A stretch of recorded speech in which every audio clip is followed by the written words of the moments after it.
Hello guys, इस video में मैं आपके लिए लाया हूँ मिशन बुनियाद लेवल 2 का जो पेपर 30 जनवरी 2026 को हुआ था उसका सॉल्यूशन।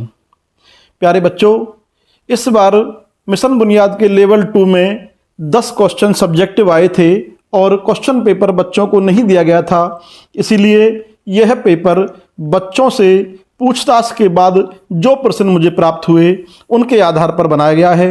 यदि आपके पास भी कुछ और प्रश्न हो तो कमेंट बॉक्स में ज़रूर बताएं। आइए देखते हैं प्रश्न नंबर 1। राम और श्याम की वर्तमान आयु का अनुपात 9:7 है।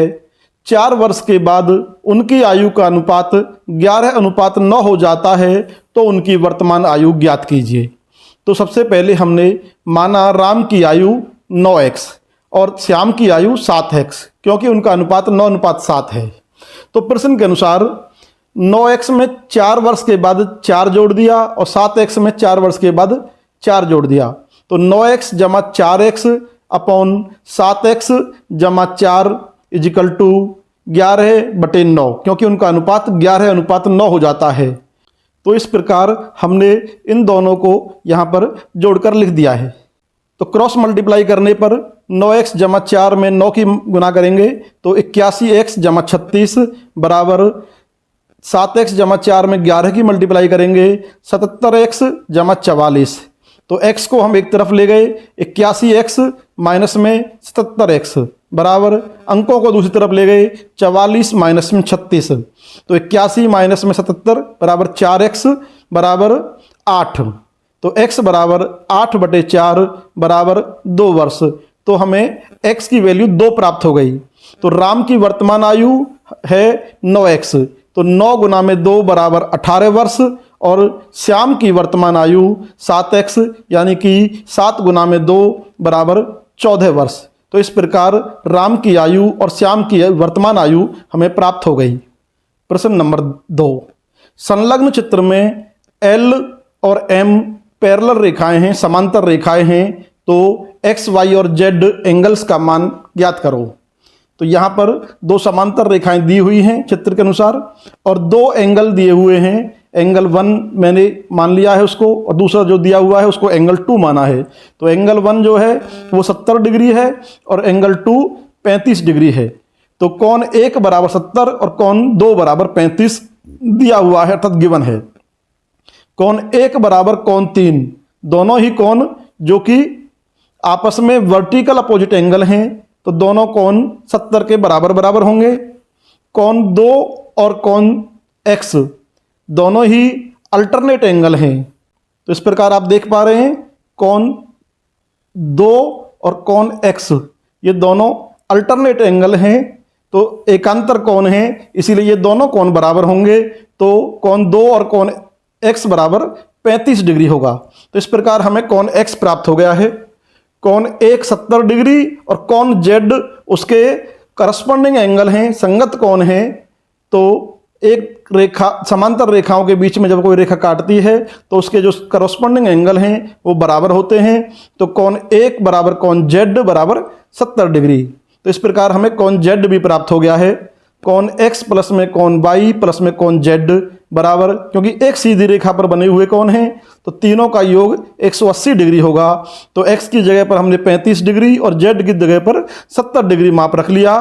तो angle y is equal to 180 minus में 70 और 35 दोनों का योग 105 होता है, तो दूसरी तरफ ले गए तो माइनस में 105। इस प्रकार कोण y बराबर 75 डिग्री। तो इस प्रकार हमें प्राप्त हुए angle x is equal to 35 degree, angle y is equal to 75 degree और angle z is equal to 70 degree. प्रश्न नंबर 3। 4 लाइटें 3, 5, 6 और 10 सेकंड के अंतराल पर जलती हैं। यदि वे एक साथ जलना शुरू कर दें तो कितने सेकंड के बाद वे चारों फिर से एक साथ जलेंगी।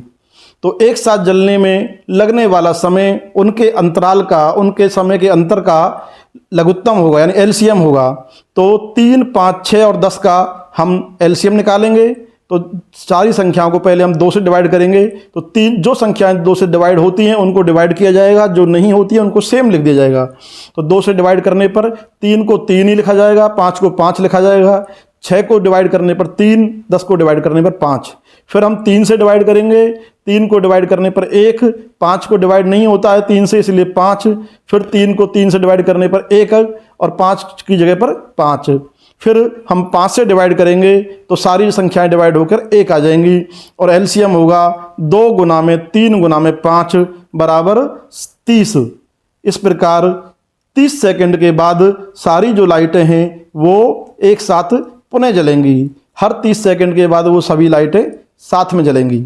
प्रश्न नंबर 4, एक त्रिभुज का परिमाप 76 सेंटीमीटर है।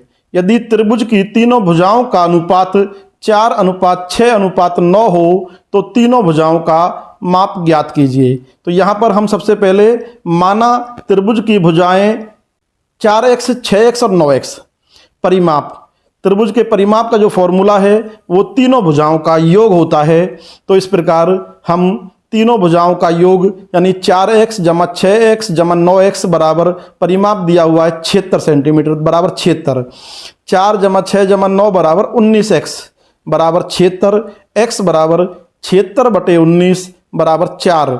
तो त्रिभुज की जो भुजाएं होंगी, पहली भुजा 4x यानी कि 4 गुना में 4, x की जगह पर 4 रखेंगे तो 16 सेंटीमीटर। दूसरी 6x यानी 24 सेंटीमीटर। तीसरी 9x यानी कि 36 सेंटीमीटर। तो इस प्रकार जो हमें अभीष्ट जो उत्तर प्राप्त होगा वो होगा 16 cm, 24 cm और 36 cm।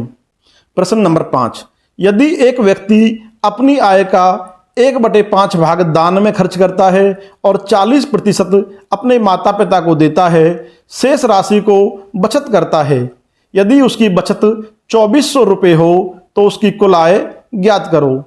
तो इसका हल करते हैं। दान में खर्च करता है अर्थात आय का 1/5 भाग, जिसको हम आय का 20% कह सकते हैं, और माता पिता को देता है आय का 40%।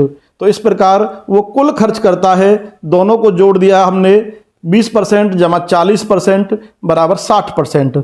तो उसकी बचत हुई राशि का 40%, क्योंकि कुल राशि 100% होती है, तो 100% में से 60% को हमने घटा दिया। इस प्रकार हमें प्राप्त हुआ राशि का 40%। तो आय का 40% दिया हुआ है हमें 24,000। तो आय का 40% बराबर 24,000। 40% की जगह पर हमने 40/100 रख लिया। दूसरी तरफ भेजने पर 100 ऊपर जाएगा, 40 नीचे। तो आय बराबर 24,000 गुना में 100/40। 40 से हम 24,000 को काटेंगे तो वो कटेगा 600 बार। तो 600 गुना में 100 बराबर 60,000। इस प्रकार उसकी जो कुल आय होगी वो होगी 60,000 रुपये। प्रश्न नंबर 5, हल करो। सिंप्लीफाई करना है। 12/5 भाग में 3/4 छोटा ब्रैकेट 20 गुना में 2/5 छोटा ब्रैकेट बंद जमा में 2/4। इसको हम बॉडमास के फॉर्मूले से हल करेंगे। बॉडमास के फॉर्मूले में b बराबर ब्रैकेट अर्थात कोष्टक होता है, o अर्थात ऑफ यानी का होता है, d बराबर डिवाइड यानी भाग, m मल्टीप्लाई अर्थात गुना, a ऐड यानी कि जमा और s सब्सट्रैक्ट अर्थात घटा। तो इस नियम को हम ध्यान में रखते हुए हल करेंगे। तो यहाँ पर सबसे पहले हम छोटा कोष्टक हल करेंगे। छोटे कोष्टक में आप देख रहे हैं कि लिखा हुआ है 20 गुना में 2/5। तो 5 से 20 4 बार कटेगा और 4 दूनी 8। तो इस प्रकार 12/5 भाग में 3/4 ब्रैकेट में 8 प्लस में 2/4। अब 12/5 भाग में 8 की 3/4 से मल्टीप्लाई करेंगे, 24/4 जमा में 2/4।